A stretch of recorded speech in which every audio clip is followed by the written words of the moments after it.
Welcome to the Mobile Home Park Mastery Podcast, where you will learn how to identify, evaluate, negotiate, perform due diligence on, finance, turn around, and operate mobile home parks.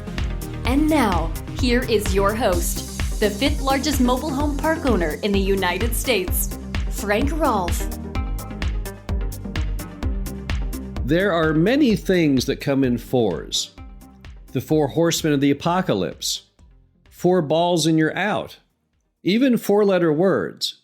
But with mobile home parks, it all boils down to 4 units of measure, which we call the 4 C's. This is Frank Rolfe, the Mobile Home Park Mastery Podcast. We're going to talk about what these 4 C's are and how those help you evaluate any mobile home park property. The first C you need to worry about is what's called the cap rate. Now, what is a cap rate? A cap rate is nothing more than a fraction. It's the net income of the property over the total cost of the property. Let's model one. You have a mobile home park. It makes $50,000 a year of net income, and it costs $500,000. You divide $50,000 by $500,000, and what you end up with is 0.1, which means it is a 10% cap rate. Now, is that good or is that bad? Well, it depends. If you're buying a mobile home park, 10% would be considered good. But if you're selling the mobile home park in today's market, not so good.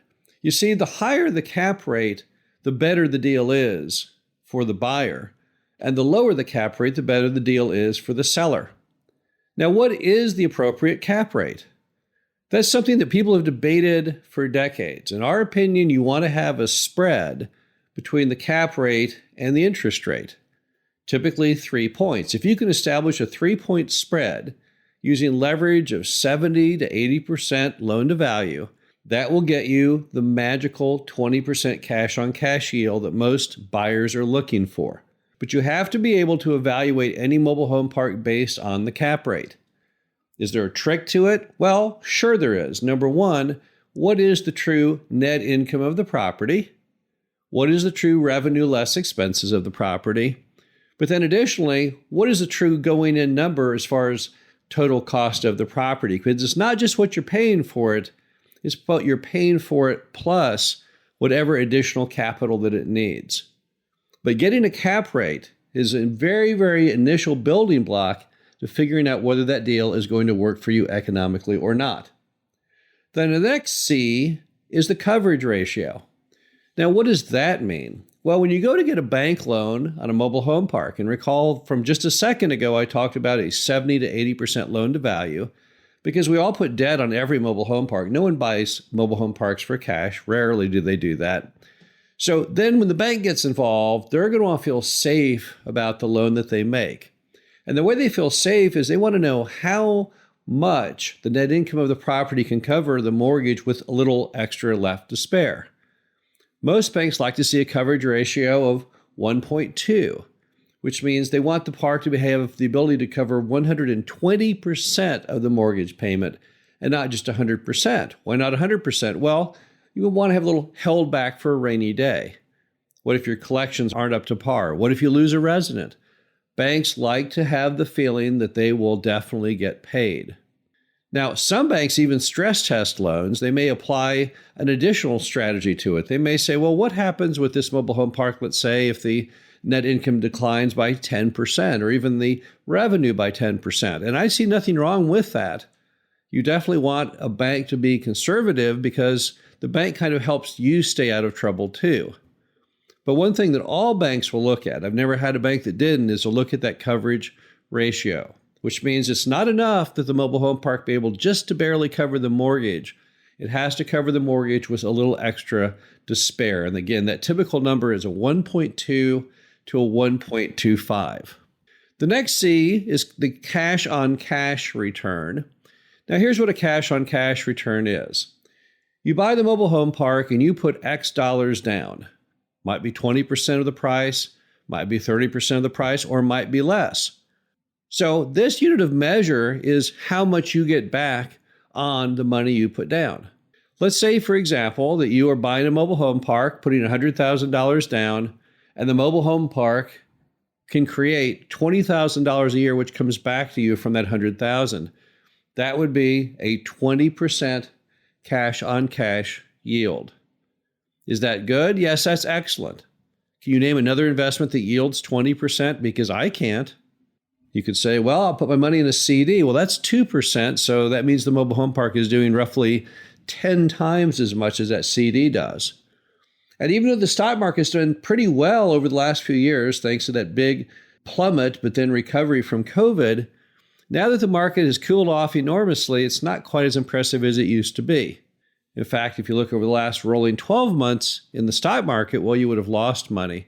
So that 20% is infinitely better than what you would have made in stocks.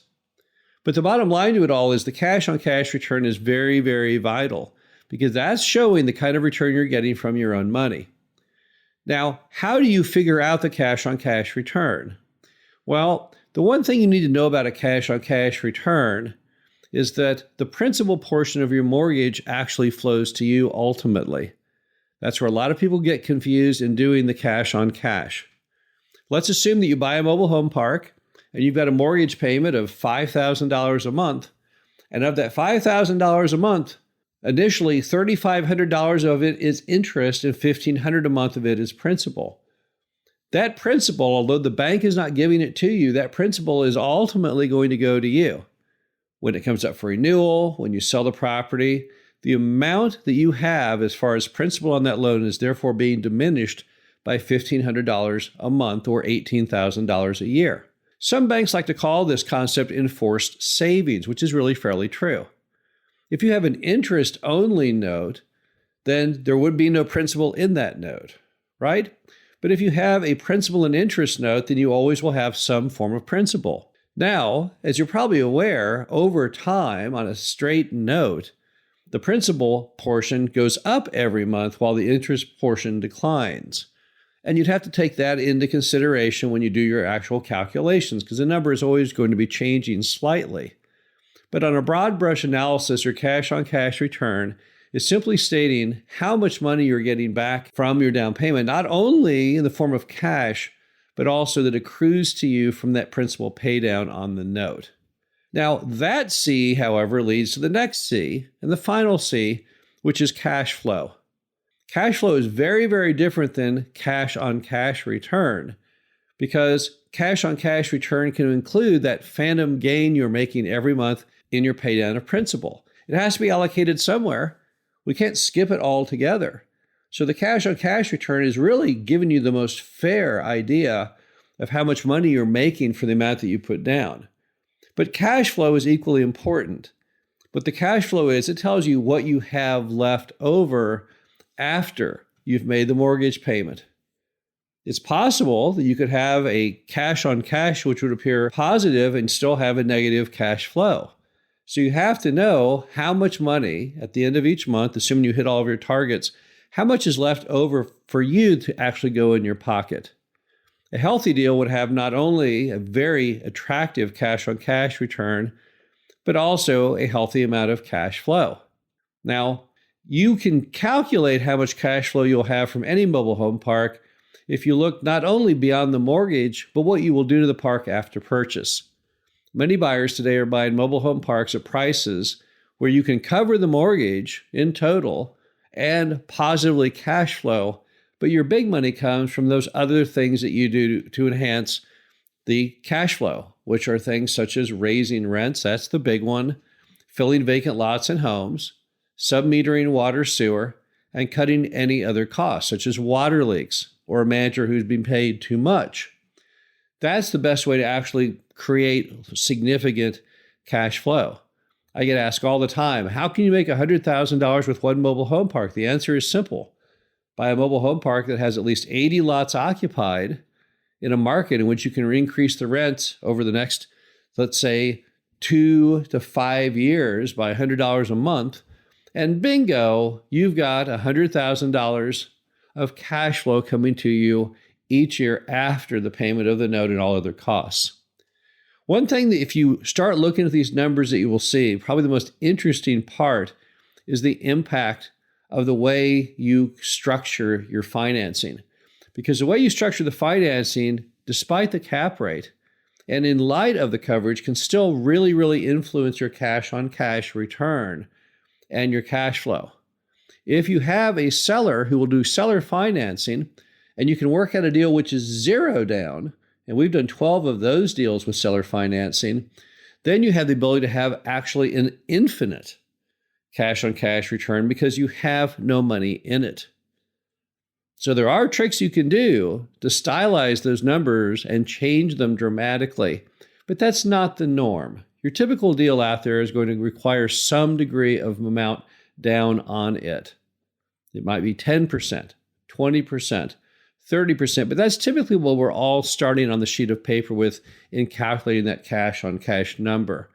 And again, the cash flow is another number that can be heavily manipulated by what you do after the purchase of the property.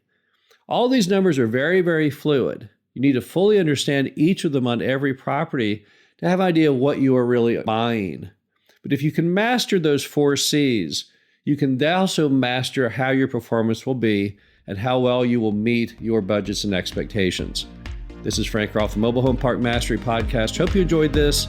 Talk to you again soon. Thank you for listening to the Mobile Home Park Mastery Podcast. Be sure to visit us at mhpmastery.com to subscribe to the show, read our show transcriptions, and access all of our great information on mobile home park investing.